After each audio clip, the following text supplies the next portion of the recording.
MTech ఇలాంటి PhD ఇలాంటి studies చదవడానికి వెళ్తారో ఇలాంటి స్టూడెంట్స్ అందరూ కూడా ఎడ్యుకేషన్ లోన్స్ని అప్లై చేసుకోవచ్చు. దీంట్లో కావాల్సిన బేసిక్ డాక్యుమెంట్స్ ఏంటంటే ఆధార్ కార్డ్, పాన్ కార్డ్, ఒక ఫోటో, మన ప్రీవియస్ మార్క్ లిస్ట్ అండ్ దీంతో పాటు మనం ఏదైతే కాలేజ్లో చదువుతామో దాని అడ్మిషన్ లెటర్, దాంతోపాటు మన ఫీజు రిసిప్ట్, మనం ఎంత ఫీజు పే చేస్తామనే రిసిప్ట్ కూడా దీనికి వీళ్ళకి సబ్మిట్ చేయాల్సి ఉంటుంది. దీంతోపాటు ఎడిషనల్గా ఒక గార్డియన్ సపోర్ట్ కూడా మనకు కావాల్సి ఉంటుంది అనమాట. సో డిపెండ్స్ ఆన్ బ్యాంక్, వీటిలో చేంజెస్ ఉంటాయి. ఇన్ఫ్రంట్ మనం బ్యాంకు ఎవ్రీ బ్యాంక్ గురించి చెప్పుకునేటప్పుడు దీనికి బేసిక్ ఎలాంటి కావాలనేది చెప్పుకుందాం. సో ఇదంతా బాగానే ఉంది. ఎంత లోన్ ఇస్తారు, చాలా మంది ఉండే మెయిన్ డౌట్ ఏంటంటే ఎంత లోన్ ఇస్తారు అనేది.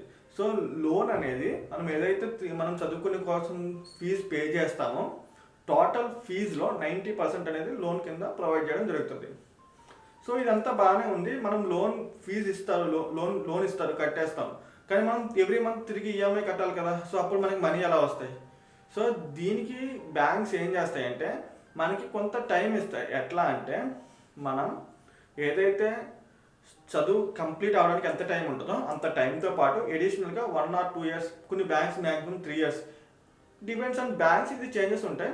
సో ఇట్లా టైం ఇస్తారు. ఈ టైం అయిపోయింది అంటే మ్యాక్సిమం మనం ఫస్ట్ ఇయర్ కాలేజ్లో బీటెక్ ఫస్ట్ ఇయర్లో జాయిన్ అయితే మనకి 4 years స్టడీ ప్లస్ ఎడిషనల్గా 3 years అంటే 7 years టైం ఇస్తారనమాట. సో ఇట్లా టైం ఇచ్చి మనకి ఆ తర్వాత నుంచి మనకి ఈఎంఐ రూపంలో మనం పే చేయమంటారు. అప్పుడు లెవెల్ మనకి జాబ్ వస్తుంది కాబట్టి ఆ జాబ్లో వచ్చే శాలరీతో మనం పే చేయొచ్చు.